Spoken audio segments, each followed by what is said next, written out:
सौरभ राजपूत हत्याकांड अब एक संवेदनशील मोड़ पर पहुंच गया है। सौरभ की पत्नी मुस्कान और उसका प्रेमी साहिल सौरभ की हत्या और शव को ठिकाने लगाने के आरोप में जेल में बंद है। इस खौफनाक घटना के बाद सौरभ और मुस्कान के परिवार को ये समझ नहीं आ रहा कि 6 साल के पीहू को स्थिति के बारे में क्या बताया जाए। पीहू को ये बताया गया है कि उसके माँ बाप छुट्टियों पर लंदन गए हैं और जल्द ही वापस लौटेंगे, जबकि वो इस बात से बिल्कुल अनजान है कि उसके माता पिता आखिर कहाँ हैं।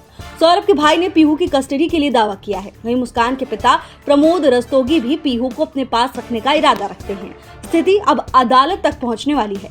मुस्कान के पिता ने कहा, हमें सौरभ की संपत्ति या पैसों से कोई लेना देना नहीं है, लेकिन हम पीहू को नहीं जाने देंगे। मुस्कान की मां कविता ने बताया कि पीहू रोज अपने माता पिता को याद करती है और हमने उसे बताया है कि वो लंदन गए हुए हैं। सौरभ के भाई रोहित राजपूत ने अपनी भावनाएं व्यक्त करते हुए कहा कि मेरी कोई बेटी नहीं है, पीहू मेरी बहन की बेटी जैसी है और मैं उसे अपनी संतान की तरह पालूंगा। सौरभ की मां रेणु राजपूत ने कहा कि हम अपने बेटे के हत्यारों को सजा दिलवाने के लिए पूरी कानूनी लड़ाई लड़ेंगे। मेरठ के एसपी आयुष विक्रम सिंह की ओर से कहा गया है कि अदालत ही तय करेगी कि पीहू की कस्टडी आखिर किसे मिलेगी। दोनों परिवारों ने अब कानूनी रास्ता अपनाया है। उनका हक है जी पीहू पे पूरा। मैं मना नहीं कर रहा, वो दादा दादी है, मैं नाना नानी हूँ, और जो उनका भी ब्लड है इसके अंदर और मेरा भी है, दोनों का ब्लड है।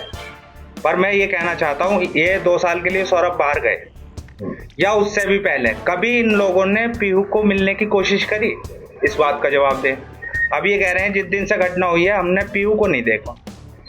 मैं ये जवाब दें कि इन्होंने पहले पीहू के बारे में क्यों नहीं सोचा, और अब ये किस वजह से कह रहे हैं मैं नहीं जानता। पर मेरे को ये लगता है कि ये बड़ा होकर बच्चा अपने पापा की प्रॉपर्टी में हिस्सा ना मांगे, इस वजह से ही इस बच्चे को लेना चाह रहे हैं, और कोई वजह नहीं है। पर मैं इस पे एक बात और कहना चाहूँगा, मैं कहीं भी बयान करने के लिए तैयार हूँ कि मेरा बच्चा या मैं कभी आपकी प्रॉपर्टी में ये पीहू अपने पापा का हिस्सा नहीं लेगी। मैं आधार कार्ड लगवा के, इसका अंगूठा लगवा के इस बात को क्लियर करना चाहता हूँ अभी।